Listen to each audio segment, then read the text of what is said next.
Hola, muy buenas.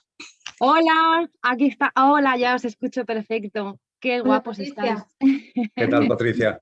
Qué Un gusto abrazo. veros Bueno, juntos. estamos desnivelados.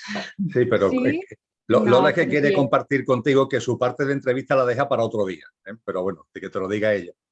Estupendo, muy bien. La psicología del yoga la vamos a dejar en otro encuentro, sí, porque si no sería quizá demasiado extenso también. Fenomenal. Es que, es, Muy es que bien. llevo con faringitis unos días, bueno, una semana, y ya estoy casi recuperada, pero todavía no me acabo de encontrar bien, me duele la cabeza. Como no tomo nada, Eh, pues recuperación natural. que, que fluya, que vaya fluyendo el proceso. Todo es un proceso.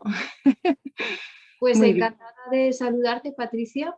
Y bueno, ya Igual. quedaremos en el día. Lo único que tendrá que ser después del taller que tenemos de antropogénesis, Sí. que bueno, que nos requiere, bueno, a mí desde luego mucho trabajo, ¿no? Y de estudio, de actualización, de preparación de materiales. Sí. Y de todas maneras está muy bien porque cada vez que nos sumergimos en un tema como antropogénesis salen cosas luego para el yoga, o sea, todo se va complementando, todo se va nutriendo. Qué No son, interesante. sí, no son temas separados, ni mucho menos. Al final Igual que todo se dualiza demasiado, tanto se dualiza que vamos encontrando el camino uno, el camino del medio, ¿no? El que lo engloba todo. Me parece muy interesante la antropogénesis. Había oído hablar de antropología, pero no de antropogénesis, y es algo que estoy descubriendo a través de vosotros, de ti, y me está gustando mucho, mucho. es que Muchas nunca, gracias. o sea, esa palabra antropogénesis no está en los estudios actuales. La Ah, antropología sí, pero es una antropología muy limitada. Una sí, antropología que estudia el ser humano como colectivo, imagínate, de unos pocos de miles de años antes, o sea, desde la edad de Neolítico. neolítico prácticamente, antes de ayer. antes de ayer. Ujú. Claro, claro. ¿Y qué hay antes? ¿Cuál es el origen original? La génesis de todo. Muy Así es. bien, pues será un placer enorme tenerte y investigar esto, vamos, me parece fascinante. ¿Y es en la hospedería el próximo? Y Es el de la hospedería del silencio, El vale, día pues 25, sí, el 25 de este mes. muy bien, vienes, estupendo. estaremos encantados de tenerte con nosotros. Sí, muy bien, ahí estaré si puedo, creo, porque estoy ahora viajando Vale. y hace poco estuve allí, hace unos días, hace nada, Ah, estuve vale. allí y a ver, pero voy a hacer por ir, sí, Sí, por te supuesto. vemos que estás en la autocaravana, ¿no? Y estoy en la caravana, además, Ajá, sí. sí, sí, sí. Ah, Sí, me voy a hacer una ruta por el sur, porque no conozco el sur, Andalucía, la costa de mm, Andalucía no la conozco y necesitaba escapar del frío, porque eran Sí. 3 inviernos muy fríos que llevo ya y a mi cuerpo ujú, no le conviene, no le gusta el frío. sí. Pues ahora se está muy bien aquí, hace calor, vamos, para Sí, ya casi. pasé por Sevilla y quise quedarme a conocerlo más, pero me lo reservo para algo más romántico, así más ¿Y a qué parte te tranquilo. diriges, Patricia? ¿Hacia la oriental, Andalucía oriental o occidental? ¿Para dónde vas? Voy a ir hasta Sagres, Ajá, en Algarve, voy a sí, ir a sí. conocer ahí unos proyectos que hay en el sur y Ujú, luego iré a dar la vuelta completa hasta Cadaqués, en Girona. ujú. Anda, pues buen Entonces, viaje. es la idea, sí, Perfecto, perfecto. sí, Sí, ya sí. en cuanto que entres por las playas de Huelva, por la costa de Huelva, nosotros ayer vinimos de allí porque pasamos muchas temporadas en Punto Umbría, Aquí que es la... estoy, ¿Estás en en la Punto Umbría? bota, Ah, en sí, la en la Bota bota, estás. sí, Pues sí, nosotros normalmente es en nuestro lugar de paseo porque nos qué gusta mucho precioso, el Parque Natural de Pinares que hay ahí cerca eso es, y nos eso vamos es, normalmente a esa zona de playa. Sí, sí. Bueno, pues precioso. allí ya estarás comprobando que las temperaturas no bajan de 10 grados, 11 grados en ningún momento, ¿no? No, es justo lo que quería, dije, qué bien, qué suerte. Y además Sí, estos sí, días están siendo de un solito al mediodía casi primaveral. desde luego, sí, hoy casi me baño, pero he dicho, bueno, no, que las corrientes aquí no me gustan, no son buenas. No, no hay corriente, ahí no hay corriente ninguna, Anímate, Patricia. anímate a bañar. Nosotros nos Sí, hemos bueno, bañado en estas navidades y demás, o sea que Lola, pues Lola me sobre queda todo, poco. Lola Bueno, sobre al todo. principio te congelas, pero una vez que ya estás congeladas, los disfrutas muchísimo. Sí, sí, es verdad. Además, tengo el albornoz gordito, el de la ducha, y creo que es para la playa, es ahora en esta época ideal. Pues sí, lo haré, lo haré. Qué bien, qué gusto. Muy bien. Pues Pues es un gusto, os agradezco muchísimo a los dos que hayáis accedido a esta charla que nos vais a regalar. Rumi y Carrillo, que vaya lujo de colaboración que tenemos en el Ateneo hoy. Estoy muy contenta, de verdad, muchas gracias. Y bueno, sobre todo voy a introducir el que ya hablen los docentes, que es los quienes tienen que hablar, compartiendo la experiencia de que, bueno, pues como he tenido acceso a conocimiento desde muy pequeñita y demás, pues sí que me acerqué en su día al mundo del yoga. Y entonces lo cuento por si resuena a quien esté escuchando, ¿no? Que me pareció, pues no sé, no me pareció interesante, qué fuerte, ¿no? Porque creía que era una religión más, con sus dogmas, sus asanas, sus rezos, y bueno, pues no le presté la suficiente atención. Fue cuando ya empecé a leer pues autores como Krishnamurti o acercarme al Advaita, donde vi que era realmente yoga, qué es esto del yoga, ¿no? Y bueno, es cierto que el inglés y el español, que son idiomas muy ricos, para hablar de lo que son las dimensiones personales, ¿no? Las dimensiones de lo material, lo tangible, lo hacen muy bien porque es lo que han desarrollado en esta cultura, y entonces pues ahí hay muchos vocablos, muchas palabras, pero no tenemos vocabulario quizá suficiente para, sin recurrir a metáforas o a descripciones abstractas, para referirnos a esas dimensiones del ser, esas dimensiones internas. Por eso me parece muy interesante vuestro libro El Yoga, que es y cómo practicarlo, porque no es tan simple como lo que nos venden en el mercado espiritual, como lo llamáis, y no tan complejo como cuando ya estás en un proceso pues de mucha más profundidad, ¿no? Entonces me parece un libro muy, muy claro, muy accesible, y que recomiendo encarecidamente. Por supuesto, escucharos a vosotros en esta manera de comunicar que tenemos ahora, pero también leer, porque es la forma lenta donde la mente va, ¿no? Pues absorbiendo y transformándose y demás. Entonces, bueno, sin más dilación, que hablen los docentes, y quienes escuchen la charla, pues que disfruten de términos como British, Kaivalya y estas palabras tan preciosas bueno, preciosas en su significado también, porque nos dan un significado, ¿no? Y que, bueno, y que las investiguemos y que veamos la profundidad que tienen. Así que, bueno, pues muchas gracias.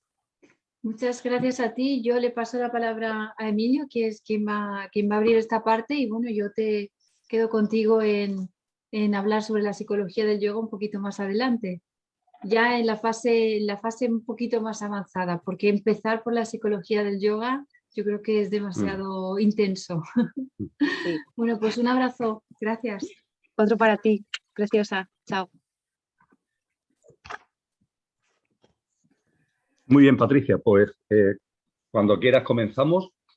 El formato que vamos a utilizar, tú vas haciendo preguntas, yo voy hablando y tú me vas interrumpiendo cuando lo consideres oportuno. ¿Cómo lo hacemos? Bueno, a mí me gustaría que sobre todo pues, bueno, nos invitaras a ese viaje desde el principio hasta el final, ¿no? De lo que es el camino, la ciencia del yoga. ¿Por qué yoga es ciencia? ¿Por qué requiere de una preparación? ¿Por qué hay un yoga preparatorio? Y bueno, y si acaso por lo que sea pues surge alguna matización, alguna cosa que tal, sí que muy a mi pesar pues te interrumpiré, pero creo que no es necesario. Y bueno, simplemente es eso, es el viaje, el proceso. ¿Por qué es un proceso? Porque yo creía que no había procesos, pero la propia naturaleza tiene un proceso en la semilla y en el fruto total, todo es un proceso, ¿no? Y entonces, ¿cómo es este proceso? Y desde cero. Perfecto, pues vamos a ello, Patricia. En ese sentido, quizá lo primero sea irnos a la etimología de la palabra yoga, que siendo una palabra que tiene miles de años, procede de una lengua tan antigua como el sánscrito. Curiosamente, la raíz está presente en castellano. Por ejemplo, la palabra yugo viene de esa palabra sánscrita, o la palabra cónyuge también viene de la misma palabra sánscrita. Yoga, en definitiva, significa unir, juntar, y tiene en ese sentido, etimológicamente, un significado parecido a una de las acepciones etimológicas del término religión. Cuando se habla de religión, se nos habla de religare, volver a unir, en la percepción de que en el ser humano hay un componente imperecedero y un componente perecedero, un componente que podemos llamar el yo superior y un pequeño yo físico, emocional, mental y la personalidad a él asociada, Y el religare o el yoga lo que significa es volver a unir y poner nuestra vida bajo el mando consciente de nuestro yo superior. A mí me gusta hablar del coche como referencia al pequeño yo, al conductor como referencia a nuestro yo superior. El conductor encarna, el conductor es imperecedero, encarna en el coche para vivenciar la experiencia humana, y lo que nos sucede cuando estamos aquí encarnados es que solemos olvidar que somos el conductor y el coche va pues como con el conductor dormido, se convierte en una especie de coche loco. Religare o yoga significa volver a unir, significa juntar para que el mando consciente de nuestra vida esté en el yo superior.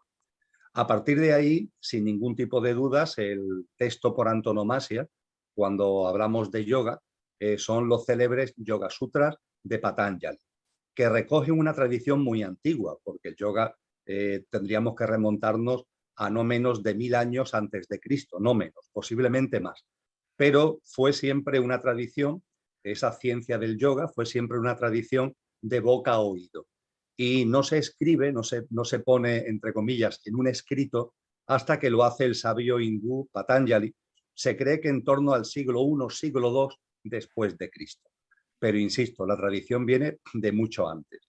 Y Patanjali lo hace de una forma muy sintética a través de una serie de máximas, una serie de aforismos, que son los sutras, ¿no? Aforismos cortos.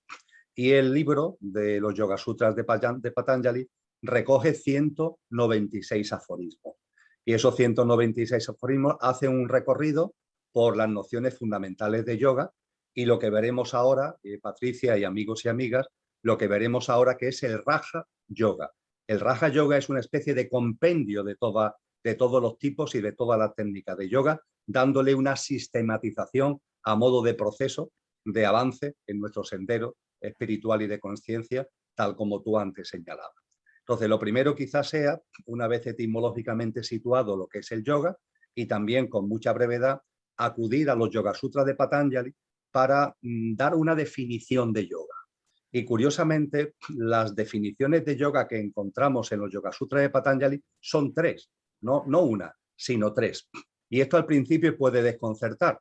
En cambio, cuando se profundiza en el estudio y en la práctica del yoga, la realidad es que las 3 definiciones son distintas formas de decir lo mismo. Por un lado, se nos dice que el yoga es la fusión con la realidad, la fusión con la realidad. Más adelante, cuando vayamos avanzando en los tipos de yoga y entremos en Sanyama, en la meditación, llegaremos a Samadhi y entenderemos mejor esto de la fusión con la realidad. Se trata, en definitiva, de darnos cuenta de que nosotros, cuando nos relacionamos con el mundo que nos rodea, usamos un instrumento, una herramienta maravillosa que es la mente, que es maravillosa porque nos permite que desde nuestro yo superior, desde nuestra conciencia, nos relacionemos con nuestro entorno, con la materia. Y la mente hace de interfaz.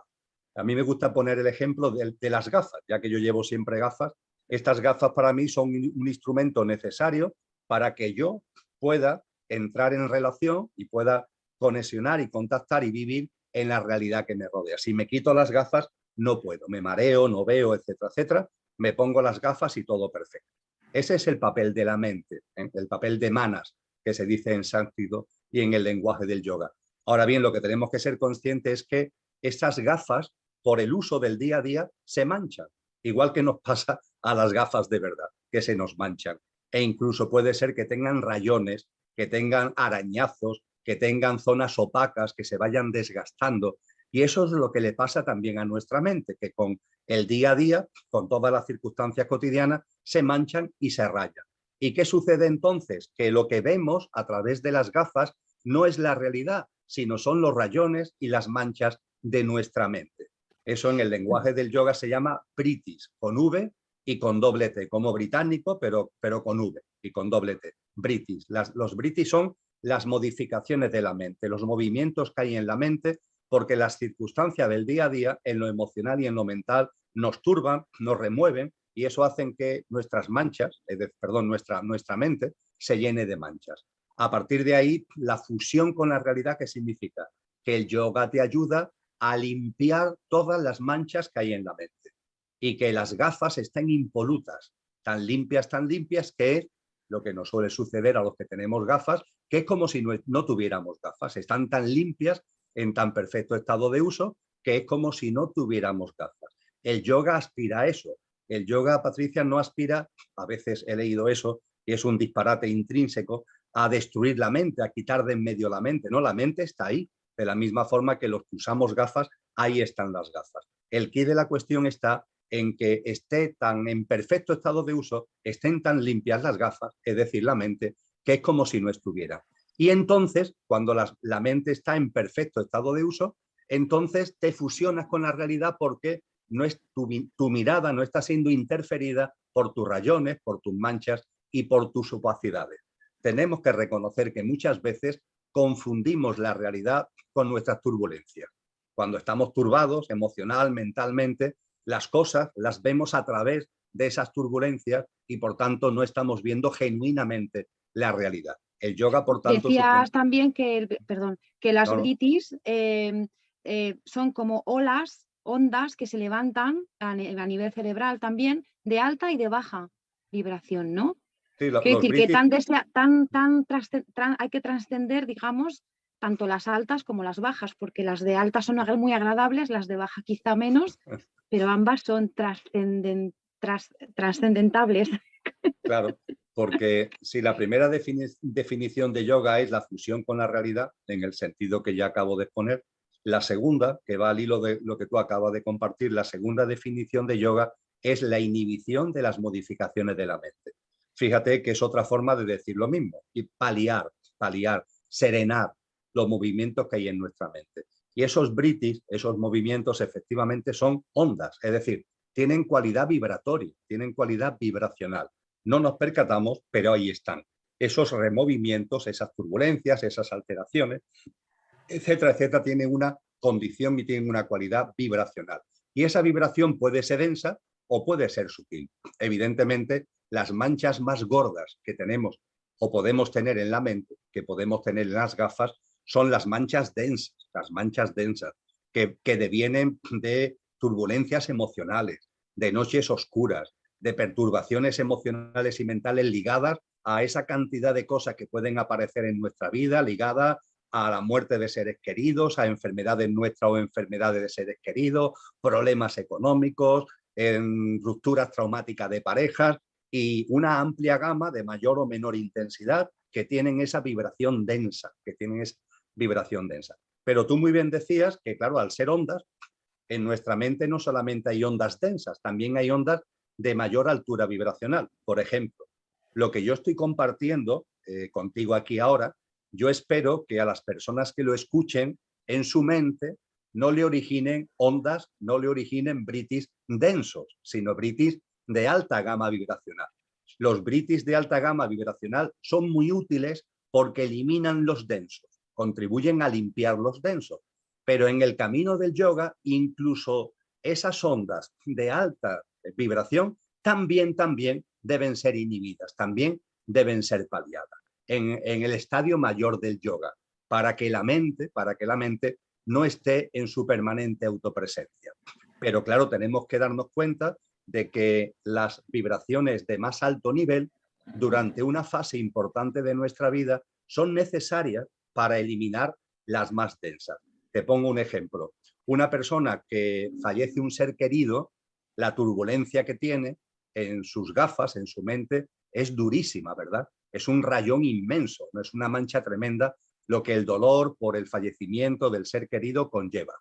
A partir de ahí, si por el dolor que tiene empieza a buscar, empieza a preguntarse, por ejemplo, ¿hay vida más allá de la muerte? ¿Qué libro puedo leer? ¿Qué película puedo ver? ¿Qué vídeo puedo también visualizar? ¿Con qué personas puedo hablar?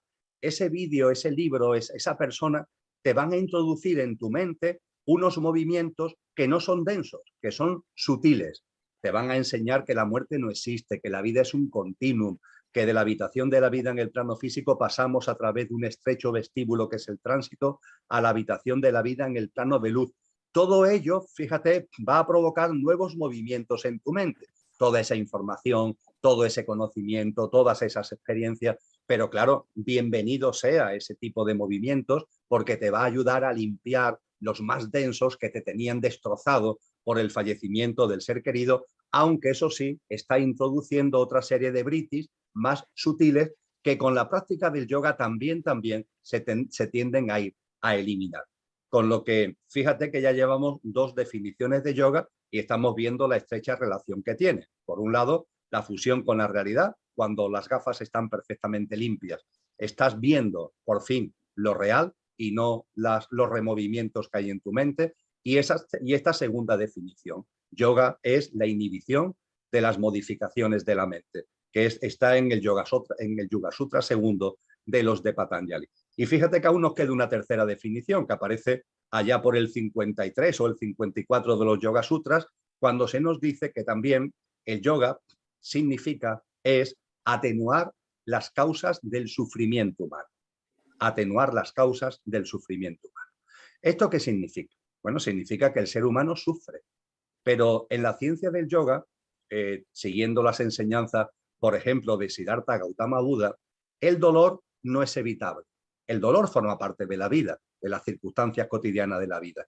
El sufrimiento sí es evitable. Y a partir de ahí, el yoga te enseña a ir atenuando el sufrimiento en tu vida.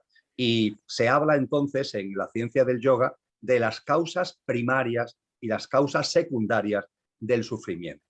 Las causas primarias del sufrimiento, las más importantes, se le llaman kleshas, con K, kleshas. Y hay una, la primera, que es la fundamental.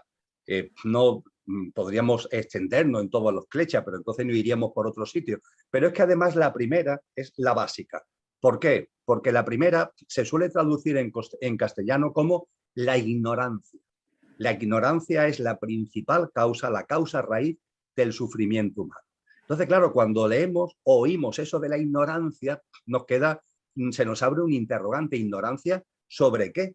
El que no me sepa las capitales del mundo es la causa del sufrimiento humano. El que no me conozca las banderas de Europa es la causa del sufrimiento humano. Eso es ridículo, ¿verdad?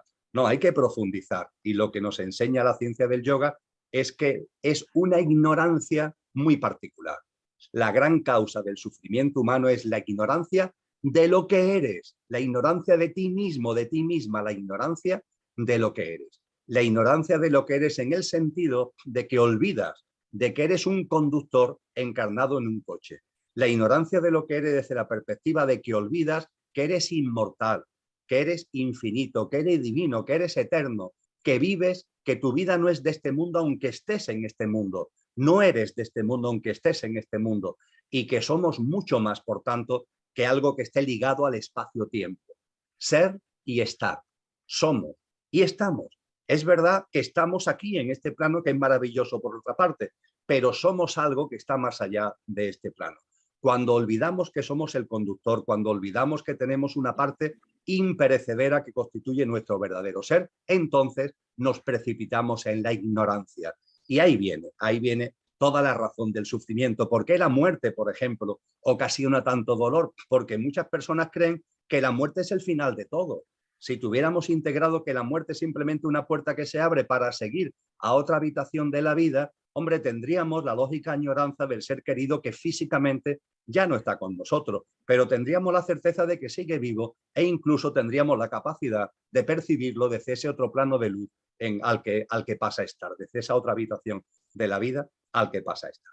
Entonces, fíjate que es un compendio maravilloso. El yoga significa juntar, unir, para que el conductor tome el mando de nuestra vida, tome el mando del coche, y a partir de ahí tiene 3 definiciones que son la misma. La fusión con la realidad, las gafas perfectamente limpias, la modificación la inhibición de las modificaciones de la mente, que es precisamente el limpiar las gafas, y el atenuar las causas del sufrimiento, porque en la medida en la que vamos poco a poco reconociendo, nos vamos quitando manchas en nuestra mente, nos vamos quitando rayaduras, vamos viendo la realidad, y la realidad, entre otras cosas, nos muestra nuestro auténtico ser, nuestra parte imperecedera, nuestra parte perecedera, y en la medida en que vayamos viviendo desde lo imperecedero, ese sufrimiento se irá atenuando tal como el yoga persigue. Por tanto, este sería el telón de fondo conceptual, que es muy rico, daría para muchas charlas cada uno de estos, pero yo creo que que precisa muy bien de lo que estamos hablando de yoga y, por supuesto, Patricia, nos sitúa el yoga de una forma que no tiene nada que ver de lo que en Occidente coloquialmente se cree. Y la gente no sé por qué piensa que el yoga, yo qué sé, es ponerte con una esterilla a hacer estiramiento o hacer una especie de respiración más o menos reflexiva o consciente, ¿no? Sí, la verdad Bueno, que es una cosa que yo he observado también y me parece curioso porque leyendo vuestro libro, pues claro, como que vas reflexionando en muchas cosas, ¿no? Y quizá a lo mejor el hecho de que se esté dando en Occidente todo el tema del yoga puede ser que estemos como en pañales respecto a eso, como neonatos que recién se enteran de ello y estaríamos en esa etapa de, bueno, por darle su valor, ¿no? Estaríamos en esa etapa de preparación, como pues atendiendo al cuerpo, limpiando el cuerpo, desintoxicando el cuerpo, un poco es lo que se ve, ¿no? En gimnasios y salas donde está tan de moda todo el tema de, pues voy a yoga, ¿no? Como voy a yoga. Digo, pues yoga es todo, yoga es en la vida diaria constantemente, ¿no? Y es ese rato de yoga solo que hay, quizá a lo mejor por eso, porque estamos como en Occidente aprendiendo y somos como, bueno, como muy nuevos en esto y estamos en esa fase preparatoria quizá. sin duda ninguna. Efectivamente, podríamos decir que estamos en una fase inicial, pero también hay un tema muy importante, Patricia, y es cuando nos acercamos al yoga, ¿cuál es nuestro objetivo? Si nos acercamos para sentirnos bien, pues entonces nos vamos a quedar en las posturas, en los ejercicios, en la respiración, en alguna práctica de silencio. ¿Para qué? Para sentirnos bien, para sentirnos bien. La gran pregunta sería, ¿quién se quiere sentir bien? ¿Quién se quiere sentir bien? ¿No será el coche el que se quiere sentir bien? Creyéndose coche, olvidando por completo al conductor, ¿no será que el coche quiere sentirse bien? El yoga no está pensado para el coche. El yoga está pensado para que el conductor aparezca en escena y tome el mando de la vida. Desgraciadamente en Occidente se ha minusvalorado al yoga, se le está ninguneando y es simplemente una serie de técnicas para que el pequeño yo se sienta bien. Eso, bueno, pues mira, bienvenido sea si ayuda a personas a sentirse bien, pero desde luego la ciencia del yoga, desde su práctica milenaria, tiene un objetivo muchísimo más potente y es tu transformación para que te des cuenta de tu verdadero ser, que es inmortal, no me cansaré de decirlo, que es divino y que ese ser inmortal y divino tome el mando de tu vida y se plasme en una práctica cotidiana coherente con ese verdadero ser. Tiene que ver con lo que Cristo Jesús de Nazaret, denomina nacer de nuevo. Es que es lo mismo. De nacer de nuevo, cuando le dice en el Evangelio de Juan 3:13 a Nicodemo, Nicodemo, hay que nacer de nuevo. Nacer de nuevo es morir a una forma de vida, dejar atrás a una forma de vida basada en el pequeño yo, para nacer, para resucitar en vida, porque se trata de resucitar en vida aquí, ahora, para nacer a una nueva forma de vida, y esa nueva forma de vida es una forma de vida coherente con lo que somos, no con el pequeño yo, sino con el yo superior. Es decir, una forma de vida que tenga su mando en el conductor y no en el coche. Finalmente, obviamente, todas las tradiciones espirituales tienen un mismo núcleo, nos conducen todas a lo mismo. Y en Occidente el yoga ha olvidado en gran parte esta esencia fundamental, que bueno, no pasa nada, es decir, forma parte del proceso y aquí estamos nosotros compartiendo lo que son los fundamentos más básicos, más profundos de lo que el yoga es y de lo que el yoga significa. Y a partir de ahí aparece un tema importante, Patricia, muy importante, y es que todos los tipos de yoga de los que vamos a hablar inmediatamente, todas las fases que tiene el propio procedimiento de yoga, no son casuales. A veces se piensa o podemos pensar en Occidente que, bueno, que cuando aparece, yo qué sé, el Hatha Yoga o el Pranayama o el Bhakti Yoga o el Karma Yoga, de los que hablaremos ahora, cuando todo eso aparece, aparecen como técnica que alguien inventa. No, no, no. Todo tiene una sistemática, tiene un sentido muy profundo que parte del análisis de lo que es el ser humano, del conocimiento del ser humano como coche y como conductor, en nuestra apariencia y en nuestra esencia, en lo perecedero y en lo imperecedero. Porque la ciencia del yoga tiene detrás una visión del ser humano que fíjate que en el cristianismo se nos dice que somos cuerpo, alma y espíritu. Lo dice Pablo de Tarso, creo que en la primera carta a los tesalonicenses.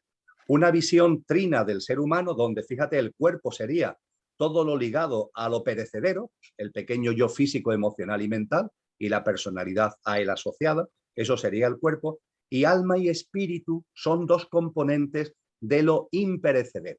El espíritu como esencia divina fundamental y el alma como una especie de herramienta, de vehículo que utiliza el espíritu para encarnar en la materia y encarnar en el ser humano. Si nos vamos a la filosofía griega, a la filosofía de la Grecia clásica, si estudiamos a Parménides, a Pitágoras, a Platón, ¿qué nos dicen? Pues lo mismo, cambian los nombres, pero nos dicen lo mismo. Nos dice que el ser humano es cuerpo, psique y neuma. Cuerpo, alma y espíritu. Pero si seguimos profundizando en las tradiciones, hay tradiciones como la Advaita o como la Cábala que nos habla de 5 o incluso de 6 componentes del ser humano, entre lo perecedero y lo imperecedero. Pues bien, en la ciencia del yoga tiene como fundamento una visión septenaria del ser humano. 7 componentes. Por supuesto, el esquema se respeta, lo perecedero y lo imperecedero. Pero dentro de lo perecedero, dentro de lo efímero del ser humano, se sistematiza muy bien lo que es nuestra parte física, lo que es nuestra parte energética o etérica, que todos los tenemos.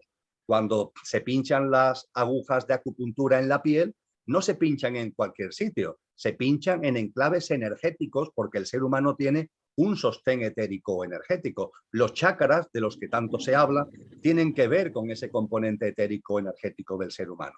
Por tanto, en nuestra parte perecedera tenemos lo físico, tenemos lo etérico, tenemos el mundo emocional y tenemos el mundo mental. Un mundo mental, además, que eso ya cuando Lola comparta contigo lo veréis con tranquilidad, el mundo mental que nos enseña el yoga tiene a su vez 2 niveles. La denominada mente inferior, algunos psicólogos la llaman actualmente la mente concreta, y la denominada mente superior. Algunos psicólogos la denominan actualmente mente abstracta. La mente concreta o mente inferior es la que se ocupa de lo rutinario, de lo cotidiano y de lo ordinario. Tú y yo, para estar aquí sentados, hemos tenido que meter en la agenda un día, una hora, etcétera, etcétera. Todo nuestro día a día está lleno de circunstancias que estamos usando la mente concreta. Poner el despertador por la noche, escucharlo por la mañana, la comida, la mayoría de las actividades que realizamos en nuestro mundo cotidiano, el lenguaje, todo eso forma parte de la mente concreta o inferior, es decir, la mente que se ocupa de lo rutinario, de lo ordinario, y que por eso está siempre en funcionamiento, no hay que encenderla. Como se ocupa de lo cotidiano, está siempre encendida, lo cual a la postre se convierte en un problema, porque como no tenemos que encenderla, tampoco sabemos cómo apagarla, y la mente concreta se termina convirtiendo en lo que Teresa de Jesús llamó la loca de la casa. Pero bueno, ahí está, y la psicología del yoga nos enseña que dentro del componente mental del ser humano está ese nivel que es la mente concreta. Pero también tenemos una mente abstracta. La mente abstracta es el nivel superior de nuestro plano mental que está preparado, cosa distinta es que lo usemos o no lo usemos, para traer a nuestra vida, para preguntarnos, para indagar, para buscar respuestas de cuestiones trascendentes, lo que va más allá del sota, caballo y rey de la materia, lo que va más allá de la pura superficie, lo que se puede buscar cuando indagamos en el ámbito científico sobre las grandes verdades, por ejemplo, del universo, lo que está detrás del arte de verdad, cuando el arte conlleva creatividad, inspiración, intuición, lo que está detrás de la filosofía, lo que está detrás de la conciencia y de la espiritualidad. Todo eso lo podemos abordar, el ser humano lo puede abordar porque tiene un nivel de la mente preparado para ello. Ahora bien, ese nivel de la mente nos enseña la ciencia del yoga que no se pone en funcionamiento salvo que tú traigas a tu vida cuestiones trascendentes, científicas, artísticas, filosóficas, espirituales. Si tu vida se queda en el día a día, en lo rutinario, la mente abstracta está ahí, pero como si no estuviera. Y, por tanto, mientras que la mente concreta funciona sin parar y no tienes que encenderla, la mente abstracta sí tienes que encenderla, y el encendido significa traer a tu vida cuestiones trascendentes. Por ejemplo, hoy lo que estamos compartiendo podrá ser más válido o menos válido para las personas que nos sigan, pero yo le aseguro que le va a servir para que la mente abstracta esté funcionando. Y la ciencia del yoga nos enseña además que cuanto más se usa la mente abstracta, más se expande y nos va trayendo discernimiento, un discernimiento que va incluso más allá del conocimiento, ¿no? Pues bien, fíjate, todo esto tiene que ver con la constitución sextenaria del ser humano y está ligado a lo perecedero, físico, etérico, emocional, mental, con sus dos niveles, mente concreta, y el superior, el más elevado, que está ya ahí como tocando a nuestro yo superior, que es la mente abstracta. Y en el ámbito de nuestro yo superior, o en el ámbito del yo superior, la constitución sextenaria nos dice que tenemos tres componentes. Atma, en terminología del yoga, es decir, el espíritu, que es nuestra esencia divina. Lo que dicen los cristianos, el Espíritu Santo. La divinidad es una, pero está en cada uno, ¿no? Ese es el Espíritu Santo, eso es Atma. El espíritu, que siendo uno, está en cada uno. De la misma forma que el aire que respiramos es uno, pero está en cada uno. El espíritu, para encarnar en la materia, utiliza un instrumento que es el alma. Pero claro, el espíritu es uno, aunque esté en cada uno. Con lo que el alma de verdad, si profundizamos en ella, el alma es una. Porque si el espíritu es uno, por sentido común, el alma tiene que ser una. Pero a su vez, a la hora de encarnar, y encarnar en multitud de formas de vida, el alma una es como un árbol al que le salen hojas, y cada hoja es lo que nosotros llamamos almas. Almas individualizadas, una que está encarnada en ti y otra que está encarnada en mí, con lo que en definitiva, en el lenguaje de la constitución sextenaria, se dice que el ser humano es Atma o espíritu, alma universal, alma una o buddhi, y alma individual, que también se le llama cuerpo causal, para poner de manifiesto que el alma, cuando va encarnando, va trayendo consigo también relaciones de causa y efecto, el célebre karma, que podemos detraer, que puede devenir de vidas pasadas. Esa es la constitución sextenaria. Y no quiero dejar ahí, aunque sea una nota muy breve, Patricia, que es que esto no es casual. ¿Por qué 7? ¿Por qué 7? ¿Por qué hay una visión sextenaria del 7 detrás de la ciencia del yoga y la constitución sextenaria? Pues fíjate, esto es un tema que Lola y yo hemos indagado mucho, ¿no? Porque estábamos convencidos de que se aplica en lo que es el principio hermético de correspondencia o analogía, que nos dice como es arriba, es abajo, como es abajo, es arriba. Cuando quieras conocer algo de arriba que se te escapa, a ver si lo de abajo te da información. O viceversa, a veces tienes que ver lo de arriba para deducir lo que hay abajo. La ciencia utiliza este procedimiento, deducción e inducción, deducir e inducir. Bueno, pues es asombroso porque cuando nos metemos en el mundo de la materia en la que estamos, nos encontramos, por ejemplo, que los niveles atómicos básicos, los niveles de energía del átomo en los que se agrupan los electrones, tienen un máximo de 7. No hay 8, no hay posibilidad de 8. Lo máximo a lo que se pueden llegar en esos niveles de energía del átomo son 7. Cuando se estudia, por tanto, la tabla periódica de los elementos, los 118, creo recordar, que tenemos clasificado actualmente, se agrupan en periodos, se llaman precisamente tablas periódicas, y son 7 precisamente por lo que acabo de compartir. Cuando se mete uno en la tabla periódica puede ver que los distintos elementos, da igual al que nos vayamos yendo, hay 1, 2, 3, 4, 5, 6, 7, y el 8 tiene unas relaciones peculiares con el que era 1 en la serie anterior. Y comienza una nueva serie. El 8 es el 1, 1, 2, 3, 4, 5, 6, 7, y el 8 vuelve a tener una relación muy peculiar con el que era el 1 de la serie anterior. Pero fíjate que además esto es lo que se da en la música. La octava musical es esto: do, re, mi, fa, sol, la, si, y el do, que es la octava, el do es el do inicial, tiene una relación. Es distinto en la escala, pero tiene una relación con el do inicial. Pero no se queda ahí la cosa, es que cuando analizamos, por ejemplo, las ondas electromagnéticas, a la hora de analizar los espectros electromagnéticos, los niveles que conocemos actualmente de la ciencia de las ondas electromagnéticas son también 7. Es decir, es como si la naturaleza nos estuviera diciendo que hay una estructura sextenaria en el trasfondo de la realidad. Y a partir de ahí, no me preguntes cómo hace miles de años esto lo sabían, pero porque no lo sé, aunque sé que hace miles de años se sabían muchas más cosas de lo que nosotros podemos pensar que se sabían, y a partir de ahí dice, bueno, pues vamos a ver, si los niveles de energía del átomo son 7, si todo lo que tiene que ver con los espectros electromagnéticos, los tipos de ondas son 7, si a la hora de clasificar los elementos químicos son 7, incluso el lenguaje de la música tiene un patrón septenario, apliquemos lo mismo al ser humano. Y a partir de ahí, en el trasfondo del yoga, está esta constitución septenaria del ser humano. Y cada tipo de yoga no es casual, sino que va dirigido a algunos de estos componentes. Y cuando, perdona Emilio, cuando leí sobre el cuaternario inferior, que sería como que por arriba 3 y por abajo 4, a mí me resonaba cada descripción con lo que asociamos a los chakras. También 7 chakras y el cuaternario inferior por lo menos, que el otro es menos, quizá menos conocido en mi caso, ¿no? Pero sí como había como mucha relación entre pues la supervivencia o el asegurarse ciertas cosas, pues ese sería como el primero, segundo, tercero, cuarto, quizá, ¿no? También. También, y fíjate que en el mundo, en el plano etérico energético al que he hecho referencia, se habla de chakras. ¿Y cuántos chakras hablamos? Volvemos otra vez al patrón septenario, ¿no? Que aparece por todos sitios. Y aparece en todas las tradiciones. En el ámbito del cristianismo, Jesús nos dice lo del 70 veces 7, ¿no? Porque utiliza precisamente esas claves numéricas, ¿no?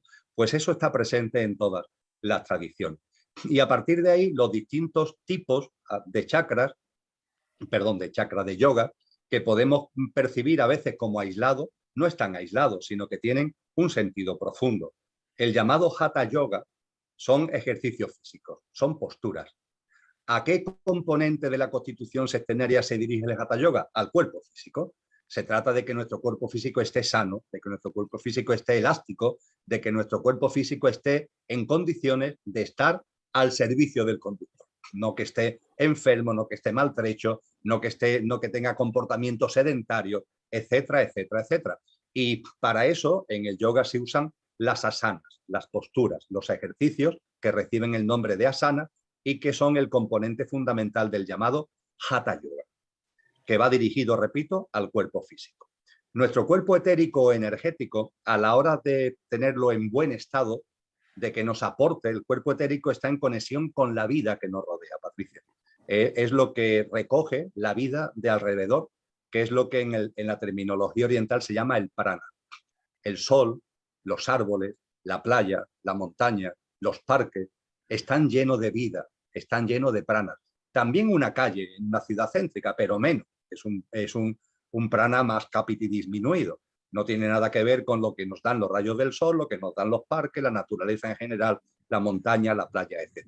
Yo creo que todos hemos sentido que después de dar un paseo por la naturaleza, aunque estemos más cansados a lo mejor si el paseo ha sido largo, pero nos encontramos con más ánimo, ¿verdad? Nos encontramos con más vitalidad, porque el cuerpo etérico es el que se encarga, al tener un componente precisamente etérico, es permeable, capta el prana y nos lo transmite al cuerpo físico. Pues bien, para revitalizar el cuerpo etérico, para que esté en buenas condiciones de uso, lo mejor es el contacto con la naturaleza. Pero lo que podemos hacer en nuestra casa, técnica de respiración, fundamentalmente respiración. Una respiración profunda, una respiración que sea consciente. Basta que estemos unos pocos minutos respirando conscientemente para que la propia respiración se vaya haciendo más lenta. Al hacer más lenta es más profunda. Empezamos a percibir que la respiración que está en la base pulmonar va como bajando al diafragma y todo eso hace que la respiración tenga mayor calidad. Y eso le viene muy bien a nuestro cuerpo etérico. Entonces, en el ámbito del yoga, cuando se habla de pranayama, se hacen referencia a técnicas de respiración que están pensadas fundamentalmente para incidir en el cuerpo etérico y tener nuestro cuerpo etérico lo más saludable posible. Y fíjate, ya llevamos dos tipos, el Hatha Yoga a través de las asanas y el pranayama a través fundamentalmente de las técnicas de respiración. En muchos sitios actualmente una cosa se une con la otra. Es decir, cuando tú hablabas de los gimnasios, cuando tú hablabas del yoga, que se hace actualmente fundamentalmente, ligan ambas cosas, ¿no? Se mezcla la asana con las técnicas de respiración, con ejercicios de respiración. Pero claro, ahí estamos tocando dos componentes del ser humano. Yo diría que son los más básicos, ¿no? El físico y el etérico. Pero ¿qué pasa con el emocional? ¿Qué pasa con el mental? ¿Qué pasa con nuestro yo superior? El yoga, ¿eso cómo lo aborda? Pues bien, para serenar nuestro mundo emocional, para eliminar britis, de esos que manchan nuestra mente desde el punto de vista emocional, está el Bhakti Yoga. El Bhakti Yoga lo que nos ayuda, vamos, lo que nos muestra, lo que nos enseña es a que nuestro pensamiento intentemos llevarlo a lo trascendente. Es decir, que haya algo en nuestra vida, que aunque sea algo muy primario, pero que nos aporta una idea de trascendencia, porque lo trascendente va a ayudar a calmar nuestro mundo emocional. A un nivel muy primario, por ejemplo, las personas que son creyentes y tienen una devoción hacia la divinidad, esa devoción hacia la divinidad le ayuda a ver algo que tiene una perspectiva que va más allá de lo puramente material y le puede dar algún atisbo de comprensión de cosas que pasan y pueden calmar su mundo emocional. No es lo mismo, por ejemplo, volviendo al ejemplo del fallecimiento de un ser querido, no debe ser lo mismo el cómo lo vive una persona que tiene una devoción por lo divino a una persona que está puramente aferrado a lo material. El Bhakti Yoga es un yoga primario, no estamos hablando todavía de yoga muy profundo, es un yoga primario, pero tiene esa misión a través de la devoción, a través de traer a tu vida una noción de divinidad que puede ser de muchas formas y de una manera muy variada, el aportarte algo que serene tu mundo emocional. Se habla también del karma yoga. El karma yoga es el karma del servicio, cuando una persona tiene una visión interior de ponerse en servicio, a lo que sea, servicio a otros seres humanos, servicios a animales a través de protectoras de animales. En cuanto al servicio de seres humanos, yo que sé, la cantidad de ONG que existen actualmente, vocación de servicio. Ese servicio es lo que se llama en el lenguaje del yoga el karma yoga. Y cuando una persona practica el karma yoga, es decir, cuando practica el servicio, eso también serena no solamente su mundo emocional, sino su mundo mental, porque sales un poco de tus cuatro paredes, ya te sales de tu aislamiento. Y al salir de tu aislamiento, de tus cuatro paredes, por ese servicio hacia afuera, repito, a seres humanos, a la naturaleza y al mundo animal, sales de esas cuatro paredes y las cosas las empiezas a ver ya de un modo distinto, relativizas determinados problemas que tú puedes tener y eso te ayuda a equilibrar, a armonizar tu mundo emocional y tu mundo mental. Y por fin, dentro de la amplia gama de tipos de yoga, estoy hablando solamente de los fundamentales, está el llamado Jnana Yoga. El Jnana Yoga tiene que ver ya con la mente, y tanto con la mente concreta como con la mente abstracta. Ten en cuenta que la mente abstracta es el nivel superior, no solamente de la mente, sino de todo el cuaternario inferior. Lo etérico, lo físico, lo emocional, lo mental, y lo más alto de lo mental, la mente abstracta. Con lo que podríamos decir que la mente abstracta está como en íntima conexión con nuestro yo superior. Es un poco la frontera, la línea que ya marca el cuaternario inferior, pero a su vez está en contacto con el yo superior. Pues bien, el Jnana Yoga se dirige a tranquilizar, serenar y sobre todo aportar cualidades a nuestro mundo mental. Cualidades que tienen que ver con la atención, con la práctica del silencio, con la capacidad de concentración, a la que haremos referencia posteriormente. Esos son ejercicios, ahora lo veremos cuando entremos de lleno en ello, son prácticas que te van ligadas a que tengas una mente que esté realmente a tu servicio y una mente que tenga capacidades y cualidades para tú sacarle jugo a esa mente, ¿no? Hay muchos más tipos de yoga, algunos no tienen tanta ligazón histórica. Por ejemplo, se habla mucho del Kundalini Yoga, ¿no? Se ha puesto muy de moda en Occidente. No está tan presente en el yoga oriental, ni históricamente, sobre todo, ha estado tan presente, Patricia. Kundalini es una fuerza que tiene el ser humano y es la fuerza que nos impulsa continuamente a darnos cuenta de que no somos solamente lo perecedero, sino lo imperecedero. Esa es la energía Kundalini. La energía Kundalini es una energía interior de todas las personas para que no nos quedemos en la apariencia. Y bueno, pues hay técnicas de yoga que lo que intentan de alguna manera es que esa energía Kundalini, que se dice metafóricamente que está como estancada en la parte inferior de la columna vertebral, en el coxis, pues de alguna forma se movilice.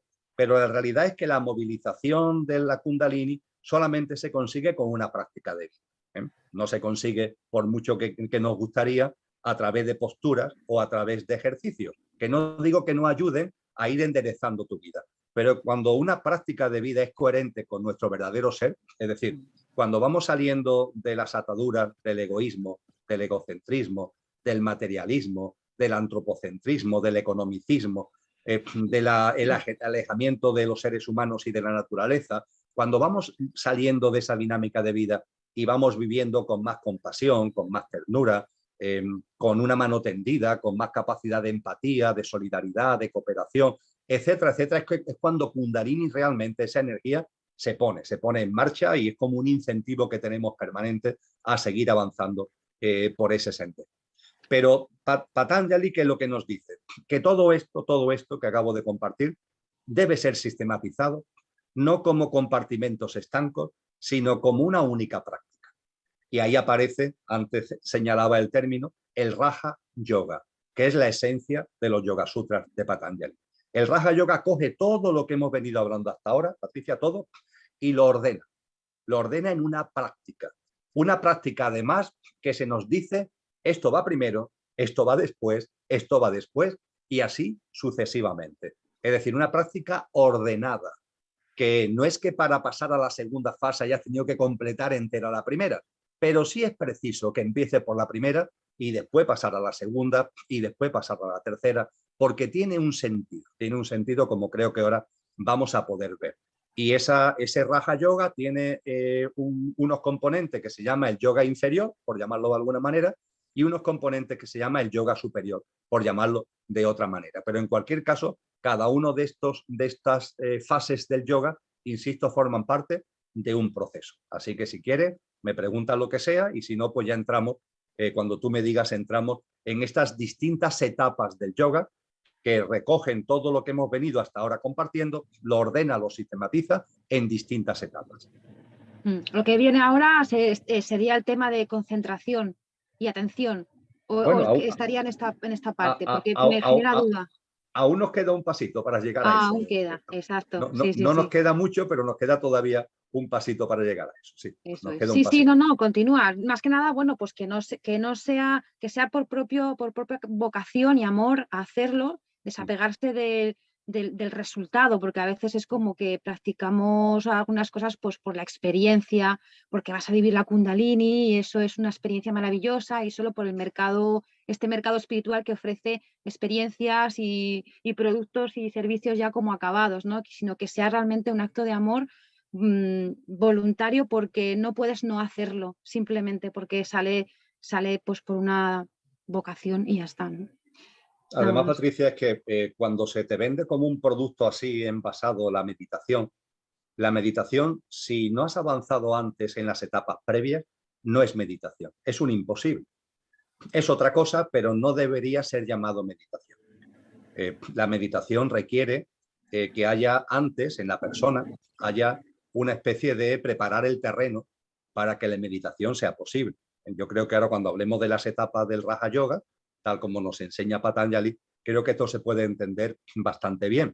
Y además es la práctica que los grandes yogis han puesto de manifiesto, es decir, que no es algo solamente teórico, ¿no?, que se haya escrito, sino que es la práctica a través de siglos y siglos, ¿no?, que han puesto de manifiesto tanto los yogis orientales como los místicos occidentales. Ten en cuenta, antes hablaba de Teresa de Jesús. Teresa de Jesús vive samadhi. Ella lo llama éxtasis, pero ahora veremos que eso es el samadhi oriental. San Juan de la Cruz vive estados de alta contemplación, que también son estados de samadhi. Y eso no es casualidad, no es que de pronto alguien se siente y le llega el arrobamiento y tiene una experiencia mística, no. Eso es consecuencia de una preparación que tiene un trasfondo espiritual y, por tanto, como tú muy bien dices, de amor. Pero también hay un yoga natural que también comentáis en el libro, ¿no? Como algo espontáneo, que es como natural. Que personas que hacen yoga, que no saben que hacen yoga. Por ejemplo, en mi caso, yo descubrí que hacía yoga pues hace 2 o 3 años que empecé a estudiar más los términos, los caminos y demás. Entonces, ¿qué pasa cuando eso sucede sin que haya habido un... No, o sea, no es contradictorio a lo que has dicho, ¿no? Pero sí que está esa espontaneidad o esa forma de que suceda de forma natural también, ¿no? Pero eso abre un tema enormemente interesante, potente y necesario de tocar, porque hay personas que es como si tuvieran una especial capacitación para entrar en procesos de meditación, pongamos por caso. O, como tú muy bien dices, de una forma natural se ven llamados a la práctica del yoga, en una etapa o en otra etapa del yoga. Por una razón muy sencilla, Patricia. lo que somos no solamente vive una vida física. Es decir, tú no eres Patricia, tú no eres Patricia. Ahora estás en Patricia, ahora tu experiencia es Patricia, estás encarnada en Patricia, pero tu conductor antes ha estado encarnada en otras formas de vida. Y en esas otras formas de vida, lo que tú hayas avanzado en el sendero de la consciencia en sentido amplio, eso lo llevas incorporado de manera innata, de manera innata. Entonces, hay personas que de una manera innata, por ejemplo, pueden tener experiencia meditativa. Y nos podemos preguntar, oye, pero estas personas han practicado las etapas previas para tener esas experiencias meditativas. Bueno, puede ser que no la hayan practicado en esta vida, pero no tengan ningún tipo de duda de que si llegan a esos estados es porque ya en su recorrido de encarnaciones, en su cadena de vida, eso ya lo han practicado y lo han vivido. Si tú tienes una tendencia natural hacia algo, estamos hablando de yoga, pero puede ser hacia otra cosa, es porque eso ya lo tienes de alguna forma cultivado en otra vida. Eso es lo que en el lenguaje del yoga algunos autores han llamado la reminiscencia. No tenemos un recuerdo de vidas pasadas. Aparece, los Yoga Sutras de Patanjali muestran que cuando vamos avanzando en el sendero espiritual vamos llegando, va accediendo a nosotros ese recuerdo de vidas pasadas. Pero la inmensa mayoría de personas no tienen recuerdo de vidas pasadas, pero tienen la reminiscencia. La reminiscencia está ahí y tienen unas tendencias naturales de mucho tipo. Incluso a veces yo lo percibo, Patricia, en la forma de vestirse de las personas. No es casual, la forma de vestirse, los gustos estéticos que tiene una persona te están diciendo cosas de esta vida, pueden tener su fundamento en esta vida, pero a veces tienen sus fundamentos en vidas anteriores. Porque claro, todo ese bagaje lo traemos con nosotros. No lo recordamos con nuestra mente, pero de algún modo está presente en nosotros. Y yo creo que esa tendencia natural al yoga que tú me dices tiene que ver con que tú ya eso formaba parte de tu práctica en una encarnación, o vete a saber si en más de una encarnación previa a la de Patricia. Sí, como, bueno, es una cosa, fíjate, esto se va del tema un poco y tenía ganas de hablarlo contigo, no sabía si un día en la hospedería o cómo, porque el tema de las vidas pasadas y reencarnaciones, todavía eso no sé, no lo comprendo bien. Quizá porque, claro, dentro del camino en el que estoy, pues no se ha dado esa, no sé, esa comprensión, ¿no? Quizá más como la propia naturaleza o la propia inteligencia en acción que se expresa en diferentes formas y maneras, ¿no? Independientemente de que el conductor sea siempre el mismo, sino que no es la misma alma que va encarnando en diferentes cuerpos, ¿no? Que puedas decir, hay una identidad que está viviendo esa experiencia, hay una identidad concreta que está viajando entre vidas, en vidas, sino que simplemente se expresa, la propia inteligencia se expresa así, de esa manera. Aquí, en esta forma personal o en esta forma física, encuentra una rendija por donde pasar y se cuela y pasó y ya está. Simplemente, porque a veces decimos, no, porque tenemos el instrumento muy afinado, el instrumento limpio, depurado, desintoxicado, con la mente limpia y todo eso, pues como que lo vamos provocando. Pero creo que eso se puede hacer y que no pase nunca, y sin embargo que no se haga nada, y de ahí la luz, lo divino, la inteligencia que opera en nosotros, pues pueda encontrar ahí una rendija, ¿no? Entonces ahí fíjate que por eso, yo una de las cosas por las que más te escucho y te leo y todo es por este tema de las vidas, ¿no? Es que eso no, no consigo comprender, ¿no? ¿Cómo puede ser posible eso, ¿no? Y abierta a que lo sea, por supuesto.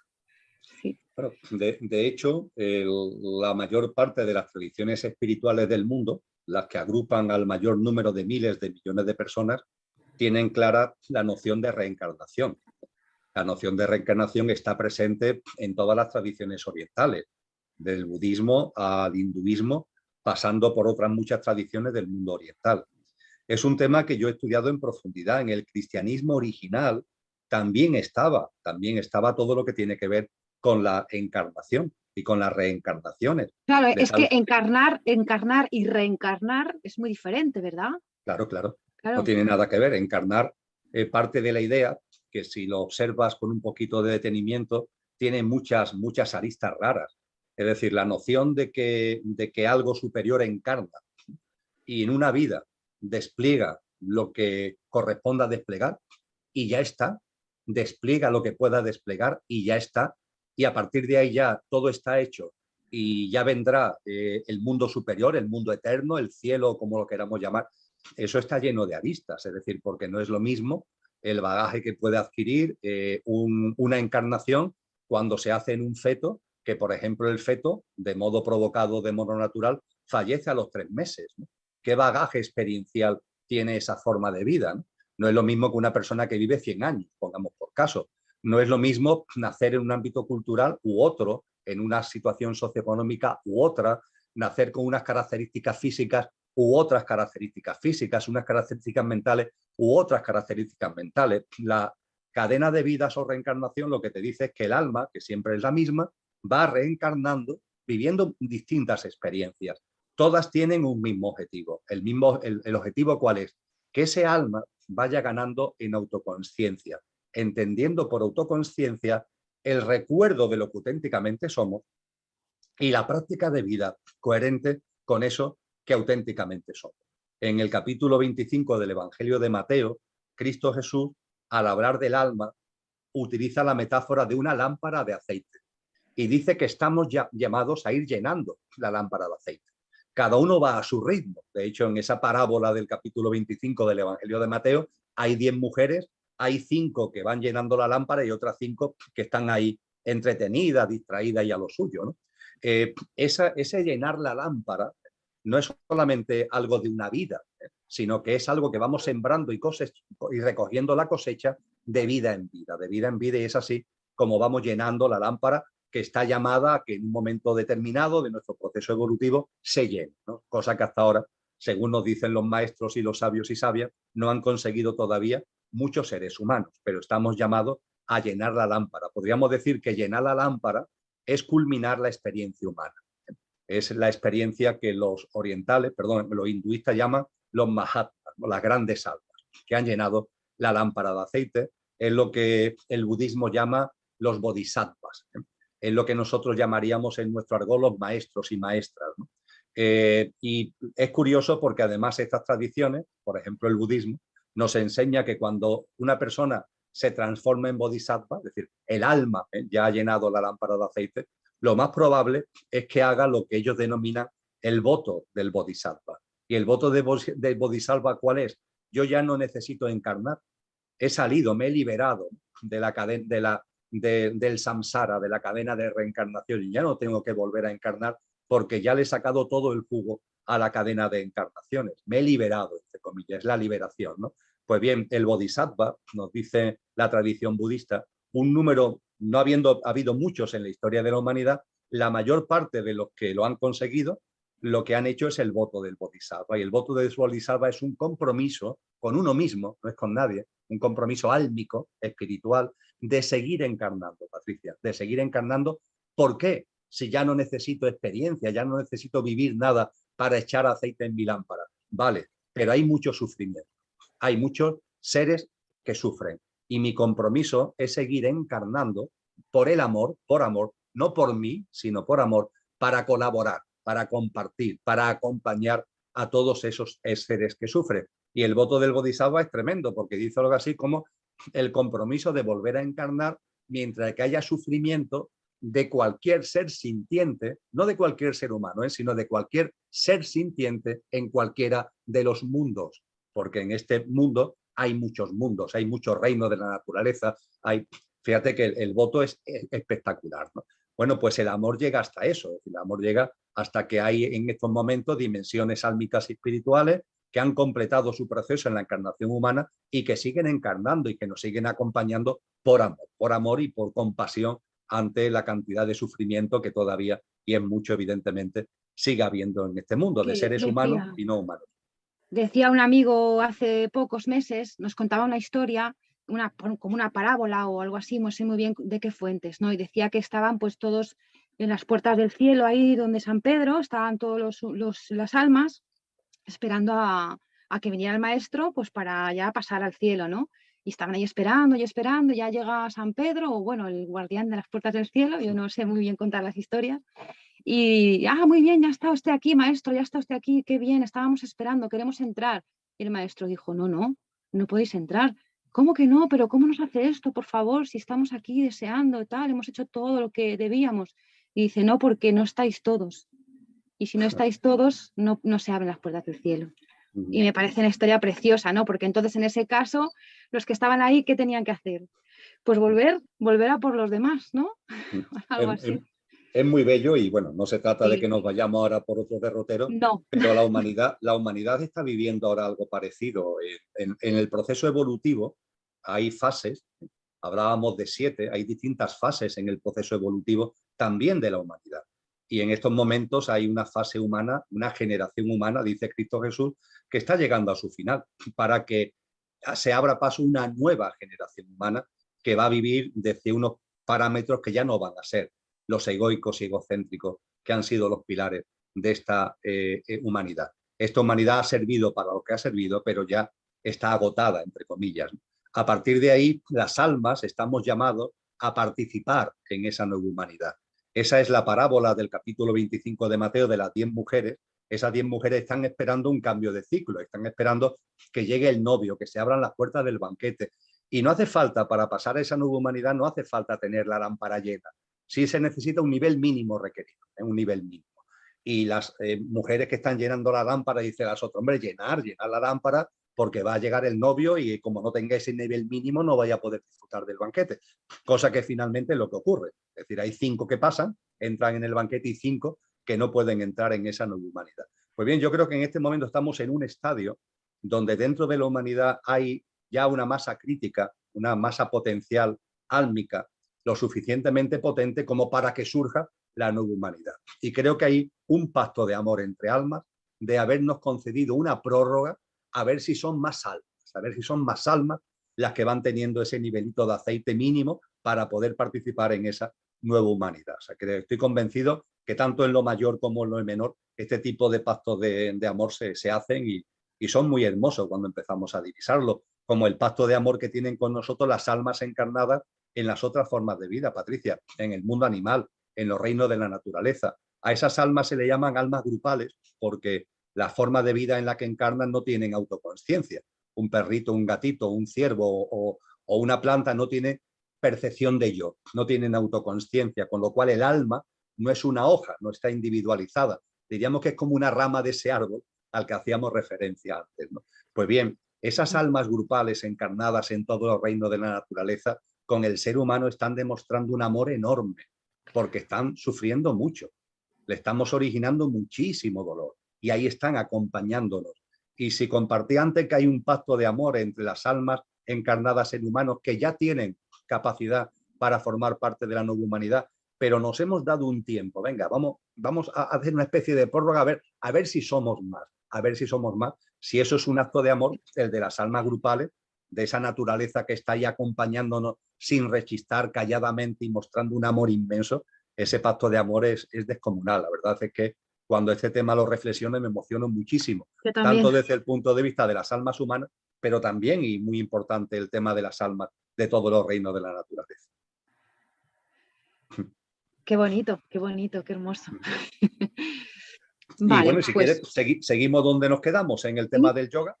Que habíamos hablado de la definición, de la constitución sextenaria, de los tipos de yoga, y habíamos dicho que el Raja Yoga lo coge todo, lo sintetiza y lo ordena a través de una serie de etapas que deberíamos ir siguiendo y que puede ser que hayamos ya avanzado en esas etapas en una vida anterior, que es el último que hemos venido compartiendo. Bien, ¿qué es lo que se nos dice en la ciencia del yoga y en el Raja Yoga y en los Yoga Sutras de Patanjali? Que lo primero, Patricia, lo más importante está en lo emocional. Se nos pide que empecemos a armonizar, a equilibrar, a serenar nuestro mundo emocional. Porque si lo emocional lo tenemos de aquella manera, todo lo demás se hace muy cuesta arriba. Desde lo físico, no digamos ya a lo mental, no digamos ya a lo trascendente. Entonces, lo primero que se nos llama es a una práctica dirigida a serenar nuestro mundo emocional. Y a ello se dirigen las 2 primeras etapas del Raja Yoga, que son Yama y Niyama, con Y, Yama y Niyama. ¿Qué es Yama? Yama son cosas que hay en tu vida y que deberías podar para serenar más tu mundo emocional. Eso es yama. Cosas que hay en tu vida y deberías podar. Fíjate el verbo, podar. La poda no es arrancar. La poda conlleva cariño. Y se poda un árbol, se poda una planta para ayudarla a crecer, no para cortarla, sino para ayudarla a crecer. Entonces se nos dice que hay cosas en nuestra vida que deberíamos podar, forma parte de esta etapa del yoga, para que nuestro mundo emocional se serene y de esa forma podamos crecer. Y junto con yama, niyama. ¿Qué es niyama? Cosas que no hay en nuestra vida, pero que deberían estar en nuestra vida por lo mismo, para serenar nuestro mundo emocional y a partir de ahí ayudarnos a crecer. Un ejemplo de lo que tiene que ver con yama, cosas que deberíamos podar en nuestra vida, es por ejemplo todo lo que tiene que ver con la codicia, todo lo que tiene que ver con la mentira. ¿Por qué? Fíjate que aquí, esto es importante, Patricia, y además está en todas las tradiciones espirituales. Este yama de la ciencia del yoga son los paramitas que hay en la tradición budista, en su versión de 7 o en su versión de 10. Pero fíjate que también son los mandamientos cristianos. Lo que ocurre es que los mandamientos cristianos es como si se le hubiera dado la vuelta al calcetín y se nos han lanzado encima como para darnos golpes en la cabeza en sentido de culpa, de pecado, de castigo, ¿no? Pero realmente el yama hinduista de la ciencia del yoga, los paramitas budistas, los mandamientos cristianos, ¿qué finalidad tiene? Que te serenes, que te serenes. Porque cuando una persona codicia, dice en los mandamientos cristianos, no robes. Cuando una persona codicia, tanto bienes materiales como bienes inmateriales, que da lugar a la envidia, pongamos por caso, independientemente del efecto que eso tenga hacia afuera, hacia los otros, ¿qué efecto tiene en la persona que está viviendo esa codicia? Que te come. Esa codicia te está comiendo, te está turbando. Esa codicia de bienes materiales, esa envidia, codicia de bienes inmateriales, eso te está turbando a ti. Y lo primero que te dice el yoga es que tienes que serenarte, que tienes que calmarte. Y ves quitando la codicia de tu vida, la mentira. ¿Por qué se nos dice que no mintamos? Pues porque por muy bien que mientas, hay gente que me dice, Emilio, yo es que me la doy maravillosamente, nadie se entera, miento maravillosamente. Pero hay un problema de que tú sí sabes que estás mintiendo. Y eso finalmente tienes que mirarte hacia adentro para darte cuenta que te está removiendo, que te está manteniendo en una tensión, porque estás en un mundo de mentiras donde además tienes que recordar las mentiras para mantener las mentiras y ordenar las mentiras y clasificar las mentiras. Y eso finalmente es a ti al que te está metiendo en un lío que tiene una distorsión emocional. Cuando se nos dice no dañes, no mates, dicen los mandamientos cristianos, el no daño, dice el yama de la ciencia del yoga, el no daño. ¿Por qué? Porque realmente una vida serena, una vida tranquila, tiene que basarse en ese sosiego interior de que yo estoy viviendo sin dañar a otras personas. Porque si estoy viviendo dañando a otras personas, de verdad podemos intentar no pensar en ello, pero eso te está afectando interiormente y está removiendo tu mundo emocional. Estos son ejemplos, Patricia, de lo que es la práctica del yama. Cosas que pueden ser que estén en nuestra vida y que haríamos bien en quitarla de nuestra vida. Y junto con el yama, el niyama. Cosas que a lo mejor no están en tu vida y deberían estar en tu vida. Un ejemplo, hablábamos antes de la mente abstracta, ¿verdad?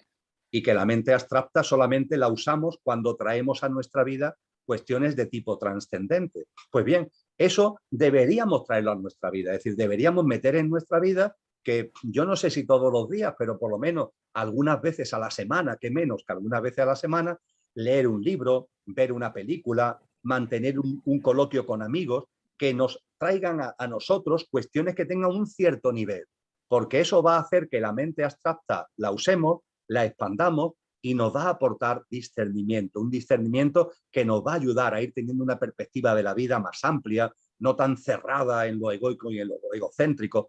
Y este es lo que a veces en las traducciones del yoga, a esto se le llama, a esta práctica del niyama se llama el estudio. Y claro, la gente entiende que se tienen que poner a estudiar, yo qué sé. Bueno, es el estudio en el sentido amplio del término, el estudio en cuanto a traer a tu vida cuestiones trascendentes. Pueden ser películas, ¿no?, que tengan una cierta enjundia, puede ser un libro, da igual que sea de contenido científico, espiritual, filosófico, una conversación como estamos teniendo tú y yo, que vaya más allá de los parámetros puramente del mundo material.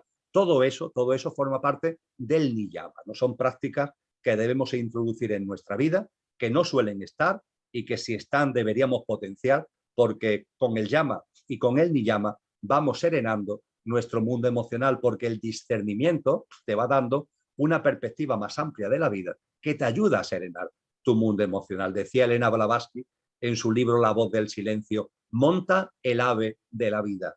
No significa que te montes en un tren de alta velocidad. Cuando ella escribe el libro en 1890, 1891 no había trenes de alta velocidad. Se refiere a que la vida tenemos que vivirla como montado en un ave, es decir, con una perspectiva, porque si no los árboles no te dejan ver el bosque. La mente abstracta te permite subirte a ese ave y ver la vida con otra perspectiva. De ahí que en la práctica del niyama deberíamos introducir en nuestra vida esta práctica, esta potenciación, este uso y esta expansión de la mente abstracta. Para llamar a la mente abstracta, entonces, sería más en el ámbito del intelecto, en el estudio. Cuando hablas de estudio, en ese sentido, el conocimiento o, por ejemplo, no sé, prácticas artísticas o creativas, naturaleza, también sería, o sería así el estudio como la historia, el conocimiento, las tradiciones. No. Como en la primera versión que tú has dado. No. El estudio en sentido amplio, quizá. La palabra estudio es que no es correcta. Lo compartía que en muchas traducciones se habla de estudio, pero no es correcto. Estamos hablando de que uses tu intelecto, ¿sí? Que uses tu intelecto, tu mente, que la uses para cuestiones que no sean puramente la realidad que tienes delante. Por ejemplo, una actividad artística, puede ser la música, puede ser la pintura, conlleva una creatividad, conlleva una inspiración, conlleva una intuición. Estás trascendiendo lo inmediato y lo puramente material, ¿verdad? Cuando realizas cualquier tipo de, por supuesto, de lectura, ¿no? Pero no lo tenemos que entender como estudio. Una lectura relajada, una lectura de algo que te guste, ¿no? Pero que tenga un contenido que no sea simplemente una novela de distracción pura y dura, sino que te esté dando algunos mensajes, algunas claves que te ayuden, ahora lo veremos cuando avancemos un poco en la etapa del yoga, que te ayuden a que tu razonamiento se ponga en marcha, que tu introspección se ponga en marcha, que tu proceso reflexivo se ponga en marcha. De eso se trata. Hay una cosa que me gusta recomendar, que es en las inteligencias múltiples que se conocen, pues hay, a veces dicen 7, 9, 10, las inteligencias múltiples, identificar en tu vida dónde estás aplicando cada una de ellas. Por ejemplo, en la espacial, lógico-matemática, naturista, interpersonal, espiritual, identificar en tu vida dónde estás tocando todas, si te falta alguna, fomentarlo de alguna manera para que, bueno, pues tengas como un recorrido por todas ellas, ¿no? También. Perfecto. Muy bien, pues fíjate, estamos en las dos primeras etapas del yoga, yama y niyama, muy centrado en el mundo emocional, ¿vale? Y ese es el camino imprescindible. Tenemos que empezar por ahí. Eso no significa que para seguir avanzando estemos ya en la perfecta serenidad emocional, no. Pero hombre, por lo menos que hayas de alguna forma armonizado lo más brusco que había en tu mundo emocional. A una persona que le sigue llevando la cólera, la ira, los ataques de enfado, etcétera, pues por mucho que quiera, el camino del yoga no lo tiene abierto. El camino del yoga podrá tener mucha voluntad de seguir avanzando, pero la realidad es que va a avanzar sobre una base de arena movediza que se va a estar hundiendo continuamente, ¿no? Entonces se trata de que en estas fases lo más tosco, lo vayamos ya puliendo, ¿no? Lo más tosco desde el punto de vista, repito, de nuestras distorsiones emocionales a través de la práctica del yama, poda, y de la práctica del niyama, introducción de cosas que nos calman desde el punto de vista emocional. Y así podemos pasar a la siguiente fase. La siguiente fase tiene que ver con asana. Ya hemos hablado de asana, ¿verdad? Los ejercicios físicos. Fíjate que viene después de lo emocional, ¿eh? No está antes de lo emocional, sino después de lo emocional en los Yoga Sutras de Patanjali y en el Raja Yoga. En la medida en que el mundo emocional lo hayamos pulido un poco, le hayamos quitado las brusquedades más toscas, pues se nos aconseja entonces ya poner nuestra mirada en el cuerpo físico. Y esa mirada en el cuerpo físico significa que tenga una cierta elasticidad, una cierta flexibilidad. A partir de ahí, pues están todas las posturas que se pueden enseñar en el yoga, pero que la verdad es que en el yoga per se no hace falta que sea tan complicada la postura. Es decir, que lo importante es que tengas elasticidad, que no tengas una vida sedentaria. Eso es lo importante. A veces, cuando hablamos de yoga, parece que estamos hablando de postura un poco de circo, ¿no? Circenses, ahí, de unas posturas muy raras. No, el yoga no te llama a postura rara, porque si te llama Sí, lo esa que pasa es postura. que con esas posturas lo que hacemos es que basculamos la sangre, se bascula y entonces se irriga hacia órganos muy concretos que lo necesiten. Por ejemplo, si hay una emoción enganchada muy fuerte en un órgano concreto, pues hacemos como un trapo de cocina cuando está mojado y lo vamos a escurrir. Pues con esas posiciones lo que hacemos es retorcer un poco ahí para que se drenen toxinas y demás. Entonces dices, pero ¿para qué? ¿Para qué necesidad de esa postura? ¿Cómo puede ser? Y yo pues investigando pues ya vi que era eso, que yo no lo practico, pero sí que sé que es por esa razón, me parece muy interesante. Sí, pero hay personas que por sus circunstancias físicas, personas que por su edad, determinado tipo de postura no están a su alcance, ¿no? ¿Eso significa que asana no está a su alcance? No, lo que pasa es que, bueno, a lo mejor no puedes hacer determinadas prácticas, que yo no digo que no estén bien, pero que no están a tu alcance físico. Incluso puede ser que estén más adelante, cuando vayas ganando tu cuerpo flexibilidad, elasticidad, lo mismo están, ¿no? Pero inicialmente el hacer determinadas posturas de estiramiento, el hacer una práctica de vida que no sea sedentaria, el darte paseos por la naturaleza, eso ya es una forma de empezar a caminar, nunca mejor dicho en este caso, por la vía de la asana, por la vía de esta tercera etapa del yoga, que va íntimamente ligada a la cuarta. La cuarta es la respiración, ya hablábamos anteriormente de ella, pranayama, la respiración. Y la verdad es que la práctica de la respiración es una práctica que yo aconsejo vivamente para que la instalemos en nuestra vida. Y además es muy sencillo. Yo he llegado a compartir, Patricia, y sé que es un ejemplo un poco tonto, pero es que la gente me dice, bueno, y esa práctica de silencio, o sea, el estar en silencio, una vez que estás en silencio, el respirar conscientemente, es decir, el tomar conciencia de cuándo inspiras y de cuándo expiras, el ir comprobando que el simple hecho de la consciencia, cuando la aplicas a la respiración, el simple hecho de la consciencia hace que la respiración se vaya haciendo más lenta, más profunda, como que va descendiendo más hacia el diafragma y te va aportando paz, te va aportando sosiego y te va aportando serenidad. Y aunque no te des cuenta, estás revitalizando tu cuerpo etérico y tu cuerpo energético. Y hay personas que me dicen, pero Emilio, yo con el lío que tengo en mi día a día, con la familia, las actividades laborales, ¿dónde voy a sacar tiempo para hacer esta práctica que me estás compartiendo? Vamos a ver, ¿cuántas veces vamos a hacer pipí al día? Varias, ¿verdad? Unos más, otros menos, pero vamos varias veces. Incluso en la actividad laboral, no hemos llegado todavía, creo, al límite en la mayoría de los trabajos que te prohíban ir al aseo. Hombre, siempre que no te pases media hora en el aseo, no se te prohíbe ir al aseo. Bueno, pues cada vez que vayas al aseo, en tu casa, en la actividad laboral, durante 2 o 3 minutos más de lo que es puramente el hecho fisiológico, estate quieto, siéntate sobre la tapa del váter, entre comillas, aunque sea cerrada, siéntate y haz esta práctica de silencio, de respiración consciente, durante 3 minutos, y no hace falta más. Tu jefe no se va a dar cuenta, no te va a llamar la atención.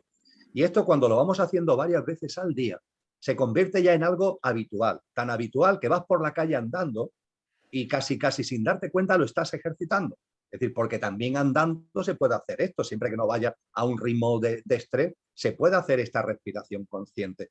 Esto, desde luego, lo que hace es que desbloquea elementos de nuestro cuerpo energético, esos chakras a los que hacíamos referencia, sobre todo los nadis, que es como se llama en el lenguaje del yoga, que igual que tenemos una corriente circulatoria y linfática en nuestro cuerpo físico, nuestro cuerpo etérico energético tiene unas corrientes de circulación que son los nadis. Y esta práctica de respiración ayuda a darle fluidez a esa energía que recorre nuestro cuerpo etérico y que es el soporte de nuestro cuerpo físico.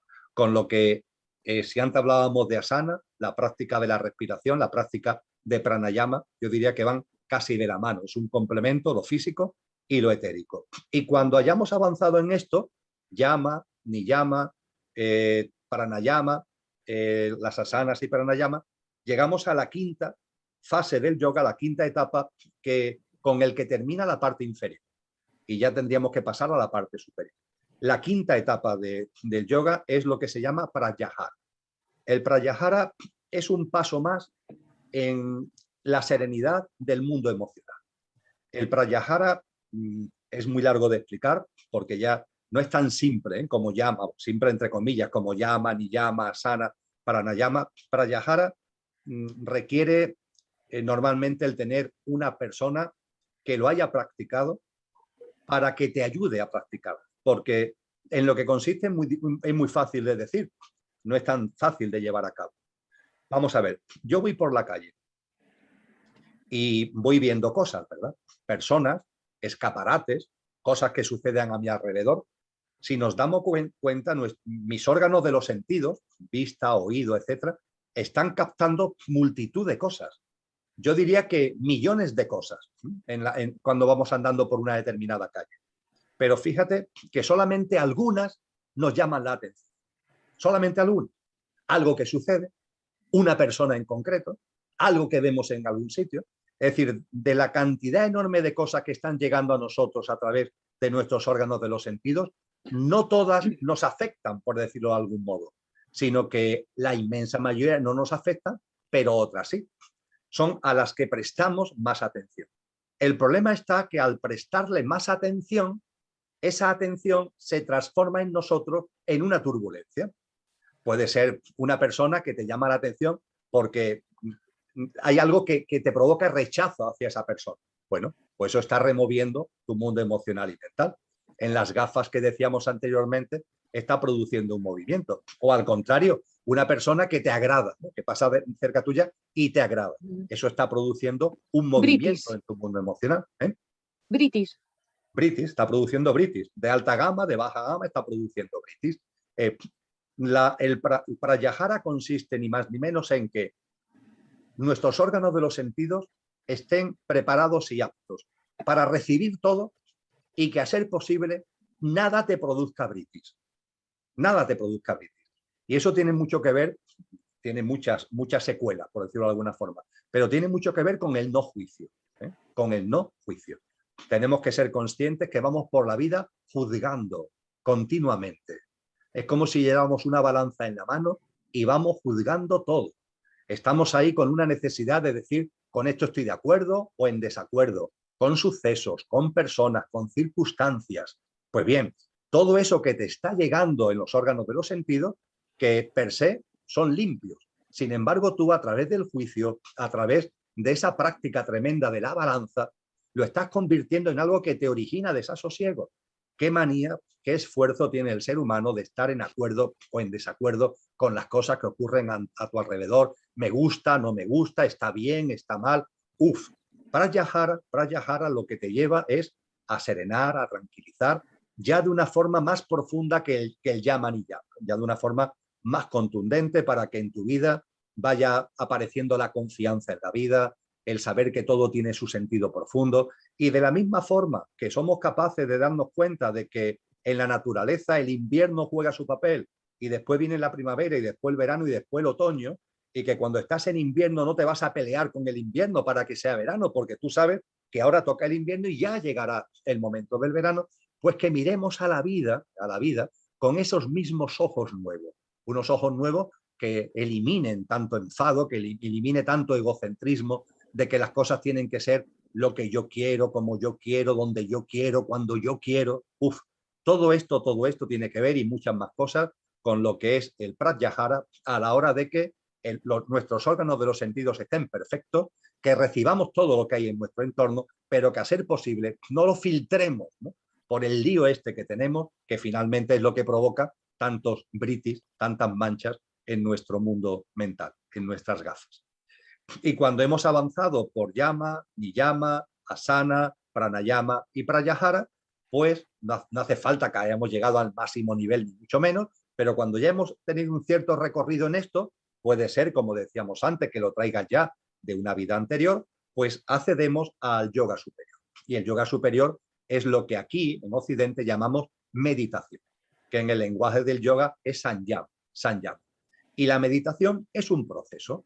La meditación no es algo que tú hagas, me voy a sentar a meditar. No, la meditación enseña el yoga a través de las distintas etapas, que es un proceso. Y fíjate, Patricia, En el yoga se nos habla de dharana, dhyana, samadhi. Concentración, contemplación y fusión con la realidad o samadhi. Bien, antes de entrar en ello, como una especie de bisagra entre yama, niyama, asana, pranayama, pratyahara y la meditación y sanyama, como una especie de bisagra, debemos ir asentando en nuestra vida el caldo de cultivo para que la meditación sea fructífera. Y el caldo de cultivo es muy sencillo, es una práctica de vida menos estresada, que no esté tan basada en el culto a la velocidad. Tenemos que ir por la vida con menos estrés, con menos prisas, con menos carreras. Yo sé que esta vida muchas personas no tienen otro remedio por muchas circunstancias, pero yo sí digo que siempre hay margen de maniobra. Si vas a 200 por hora, yo no digo que vayas a 60, pero podrás ir a 150 o a 180. En lo que puedas, quita el pie del acelerador de tu vida, para que no haya tanto estrés, ese ritmo de vida alocado, siempre corriendo, siempre con prisa, culto a la velocidad en definitiva. Esto es muy importante, si no, la meditación se va a convertir en un imposible, porque ahora veremos que la meditación es educar la mente, es un proceso de educación de la mente. Y claro, si a la mente de la pobre la tenemos loca porque vamos corriendo todo el día, pues difícilmente la vamos a educar cuando nosotros mismos le estamos metiendo inercias a la mente que va a dificultar la educación de la misma. Con lo que una práctica de vida más sencilla es importante. Igualmente es importante, lo hemos compartido antes con la respiración, en las prácticas de silencio. Ciertas pausas a lo largo del día, el que también contribuye a ir moderando tu ritmo de vida, el silencio, que muchas veces es verbal, porque la mente sigue a lo suyo, pero aunque sea verbal, ya es un avance importante, ya ayuda a ir generando el terreno propicio para que la meditación vaya hacia adelante. Y por supuesto también, y esto todavía no tiene que ver con las etapas puras del yoga, la atención. Acostumbrarnos a prestar atención. Ahora vamos a hablar de la meditación, de sus 3 etapas, que son las 3 etapas superiores del yoga, pero permíteme que ponga y subraye la importancia de la atención como baluarte para adentrarnos en lo que ahora viene. La atención, ¿qué es? Mantente atento a lo que haces. Estás conversando con alguien, estás con un amigo o con una amiga compartiendo una infusión o compartiendo un café. Mantente, por favor, en la conversación con tu amigo. No te vayas y lo dejes ahí con la boca abierta.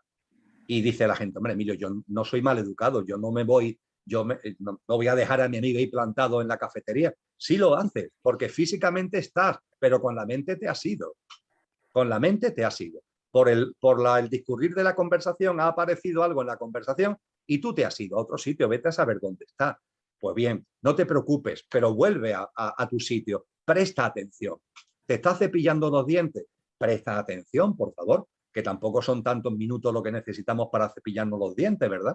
Ve pendiente de por dónde vas pasando el cepillo. No te pases 20 veces el cepillo por el mismo sitio porque estás pensando en otra cosa y así tiene la gente las encías, ¿no? Es decir, practica la atención en lo primario, en lo cotidiano de tu vida. Si estás comiendo, come. Si estás paseando, pasea. Si estás haciendo el amor, haz el amor. Céntrate, por favor, un mínimo de centramiento en lo que estás haciendo.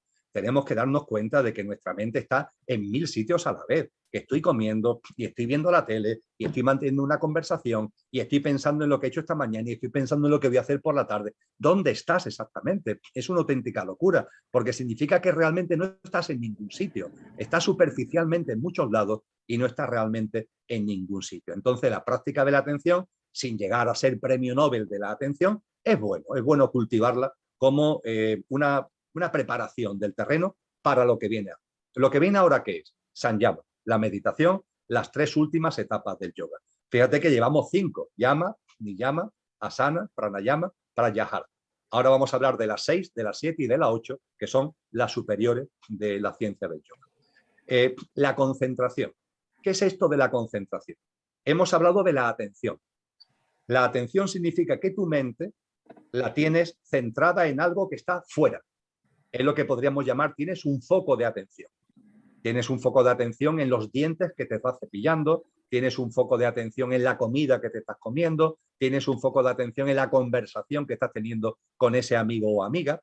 La concentración ya no es hacia afuera, es hacia adentro.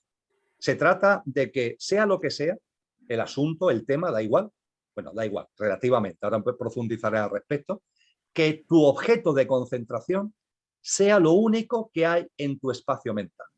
Que el objeto de concentración, el tema, el asunto, se le suele llamar objeto de concentración, sea lo único que está en tu espacio mental, en tu mundo mental.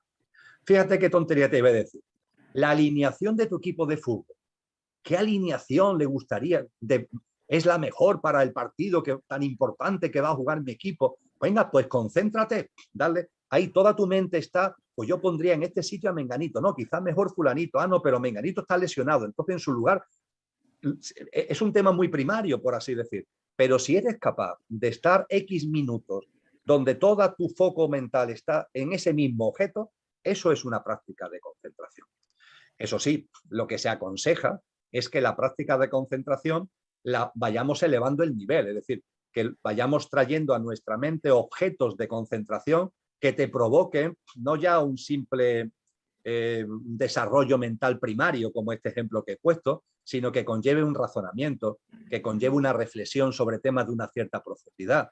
Pongamos por caso, si coges un libro de yoga y empiezas a leer un libro de yoga, te concentras, es decir, tu objeto mental, ¿cuál es? Lo que estás leyendo. Pero eso que estás leyendo en tu interior, en tu mente, va a producir efectos, va a producir razonamiento, va a producir reflexiones, va a producir introspecciones. Ese es el mundo de la concentración. Y se habla de que el mundo de la concentración puede ser interrumpido, puede ser sostenido. Normalmente a la mayoría de las personas cuando se concentran en algo, voy a practicar la concentración, que he escuchado a Patricia y Emilio hablar de esto. Bueno, pues cuando lo pongas en marcha, el tema que elijas, es posible que te concentres, pero de pronto te desconcentras y piensas en otra cosa. Bueno, pues no pasa nada. Vuelves otra vez a ese objeto de concentración, no pasa nada. No nos flagelamos, no nos enfadamos, sino que simplemente me he ido, pero vuelvo. Y de esa forma, poco a poco, tendremos una capacidad de concentración cada vez más plena y cada vez mayor. Esto es una práctica, Patricia, esto es una práctica. Sí, además, de esa manera se puede atestiguar que hay algo, otra cosa, que no soy solo yo. Si yo me voy, pero vuelvo, me voy, pero vuelvo, ese gesto es un entrenamiento como el que sube una pesa y hace crecer su músculo. Al final es un ejercicio que te está entrenando para atestiguar que hay una cosa que es como que está y no está, ¿no? Ese entrenamiento. O sea que la atención, podríamos decir que es hacia afuera y la concentración hacia adentro. Si por ejemplo decimos, pon tu atención en ti, ahí ya el objeto soy yo. Entonces, al ser yo, no es tan fácil mantener esas reflexiones o esos efectos, ¿no? Porque ya estamos investigando directamente al yo, ¿no? Es como que al final, imagínate que el objeto ese pueda ser pues muy básico como el que has descrito tú o directamente un valor, ¿no? Que yo pueda decir, pues no es el amor que yo siento hacia esa persona o esa relación, sino simplemente me voy al amor o a la belleza o al bienestar, a la paz, ¿no? Valores, en vez de objetos así tan precisos. Puede ser la vida después de la muerte. Es decir, lo que sea. Es decir, lo traigo como objeto mental, ¿eh? ¿Hay vida después de la muerte? ¿Cómo será la vida después de la muerte? Y tú reflexionas. Si la atención, fíjate, la atención es la mente, que es tuya, va de dentro a afuera, ¿eh? Y hay un foco exterior de atención. La concentración va de dentro hacia adentro, de dentro hacia adentro. Metes dentro de ti el objeto. Y eso significa también que en la atención, al ir de dentro hacia afuera, la mente está más pasiva. A veces es simplemente una escucha, a veces puede ser simplemente una observación. En cambio, en la concentración, de dentro hacia adentro, la mente está más activa y origina reflexiones, origina razonamientos, origina conclusiones, etcétera, etcétera, etcétera. ¿Vale? ¿Y cuál es el objetivo de hacer esto? Bien, el objetivo es ir educando a la mente. Tu mente se va educando, tu mente va ganando cualidad, ¿eh? La cualidad de la atención, la cualidad de la concentración. Esto va a servir para muchas cosas en tu vida cotidiana, te va a permitir desarrollar mejor tu actividad laboral, te va a permitir desarrollar mejor multitud de actividades de tu día a día, ¿no? Esa mente más atenta, esa mente más concentrada. Eso es un instrumento muy valioso para todo lo que puedas abordar en tu vida cotidiana. En el yoga, no obstante, es un paso, es una fase para seguir avanzando. ¿Para seguir avanzando hacia qué? Bien, fíjate, H2O lo conocemos como agua, pero el H2O no es agua. El H2O es una formulación química que se conoce como obsidiana. Si el H2O está 0 grados para abajo, es hielo. Si supera los 0 grados, se convierte en agua. Y si supera los 100 grados, se convierte en gas, en vapor de agua, ¿verdad? Fíjate que depende de la temperatura, los sólidos se transforman en líquido, lo líquido en gaseoso. Pues bien, cuando hablamos de meditación, cuando hablamos de Sanyama, lo primero es la concentración. Hemos hablado de ese paso previo, de la atención, etcétera, pero la primera etapa de yoga, que es la sexta entre el conjunto que estamos viendo, es la concentración. Cuando la concentración va ganando en intensidad, de manera natural, no forzada, de manera natural, vamos entrando en el siguiente nivel de meditación, que es la contemplación, de manera natural.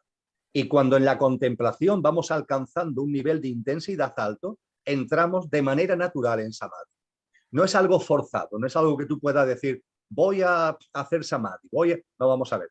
Tú vas por etapas, vas por fases, y cuando la concentración esté instalada en tu vida, un día, Patricia, porque esto es así, un día, en el escenario que menos prevé, vas a tener una experiencia, pero porque tu mente la has ido preparando, no es por casualidad, vas a tener una experiencia donde, fíjate que cuando hablamos de estar atento, soy yo el que estoy atento. Cuando hablamos de concentrado, soy yo el que me concentro. Bueno, pues hay un momento determinado en el que, y eso es la contemplación, se empieza, no desaparecen, pero se empieza a diluir la diferencia, se empieza a diluir la barrera entre el sujeto y el objeto, entre yo y el otro. Se empieza a diluir la barrera. Como ejemplo, para que se pueda entender mejor de lo que estoy hablando. Lo encontré en un libro de una persona muy espiritual llamada Arundele, de principios del siglo XX. El libro es una especie de autobiografía de este señor que tiene como título Nirvana. Y ahí Arundele tiene con nosotros la generosidad de contarnos la primera vez en su vida que vivió la experiencia de contemplación. Él practicaba yoga, él practicaba el estadio de concentración a la que hemos hecho referencia, pero no había vivido esta especie de que la barrera entre el sujeto y el objeto empieza como a diluirse. No se diluye, pero empieza como a diluirse. Y le pasó un día de forma natural, porque es como sucede esto. Le invitó un amigo a una casa que tenía en el campo a pasar el fin de semana. Bueno, llegó, dejó en la habitación que le había preparado el mío, dejó el equipaje. El amigo estaba haciendo algo y mientras que terminaba, él salió al porche de la casa en la que estaba. Y estando en ese porche, él miraba el campo, miraba el entorno. Y bueno, era un campo normal y corriente, los árboles, el ganado, árboles frutales. Y hay un momento concreto en el que él empieza a percibir que su interconexión con la naturaleza hace que, de algún modo, él ya no sea él y la naturaleza no sea el otro, sino que empieza a ver como una fusión. Él sigue estando ahí, él sigue siendo consciente de que está sentado en el porche, pero la frontera se empieza a diluir, hasta el punto de que hay una persona que está cogiendo manzanas de un manzano, allí al fondo. Y él llega a percibir el mundo emocional del manzano. Es un mundo emocional que además él percibe que está contrariado, no porque el manzano tenga ningún problema en que cojamos las manzanas, es un fruto que generosamente nos regala, sino la displicencia con la que se lo estaban arrancando. Esa persona se lo estaba arrancando de tal forma, sin una mínima mirada, de un mínimo agradecimiento a ese manzano por darme un fruto tan bello. Es una experiencia de contemplación. La contemplación son momentos singulares en el que tenemos la sensación de que esa barrera del yo de alguna forma se diluye y nos integramos, nos relacionamos de un modo distinto con el otro o con los otros o con la realidad que nos rodea. Yo sigo estando aquí sentado en el porche, pero la barrera empieza a diluirse. Y esta práctica de contemplación llega de manera natural en la medida en que vamos avanzando en todo lo que hemos compartido. Y hay un momento, Patricia, y llegamos ya al final, hay un momento en el que la disolución de la barrera es completa. Ya está, es completa. La mente está totalmente limpia, las gafas están totalmente limpias. Estamos hablando de samadhi, estamos hablando del éxtasis cristiano, de la alta contemplación en las palabras de Juan de la Cruz, de San Juan de la Cruz. Estamos hablando de una mente que está perfectamente educada, perfectamente limpia. Las gafas están, pero es como si no estuvieran. Y en paralelo, una práctica que ha pasado por todas estas etapas, que te llevan a que desaparezca por completo la diferenciación entre tú y lo otro. Te fusionas con la realidad y tú eres lo mismo. Y claro, explicar esta experiencia es dificilísima.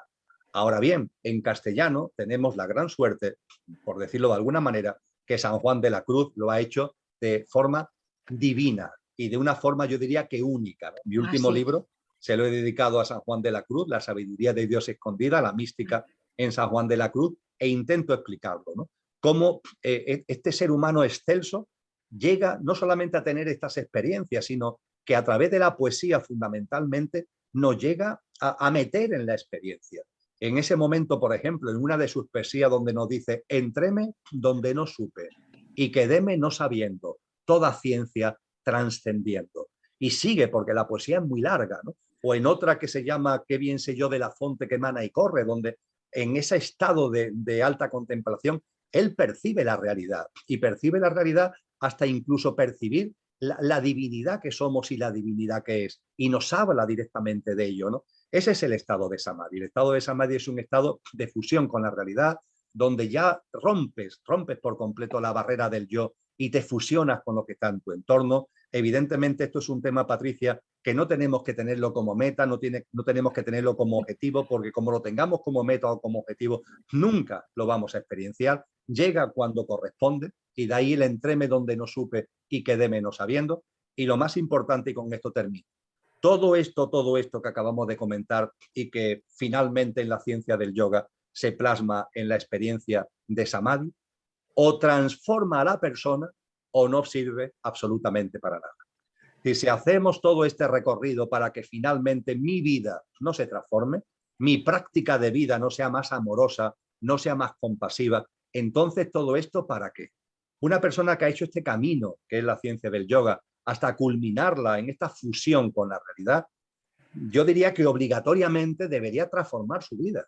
Su vida no puede seguir bajo los mismos parámetros, no puede Supongo seguir que se transforma de forma natural. Es natural. decir, ya no se puede, no es posible. Directamente es que no se puede ser de otra manera que vaya en contra de esos valores. Ya, pero a veces, ¿No? Patricia, y ha habido casos en yogis, que cuando han llegado a ese estadio, viene la última barrera del camino espiritual, es la soberbia, el orgullo, el engreimiento.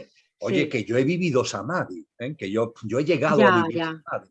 ya. Y quieren que los otros te admiren y que de alguna forma te Claro, traten de maestro. Ahí sí. empiezan los problemas, ahí empezamos a desbarrancar. Y Mira, yo efectivamente, como que tú muy quería bien dices, esto decirte es algo, una que práctica natural.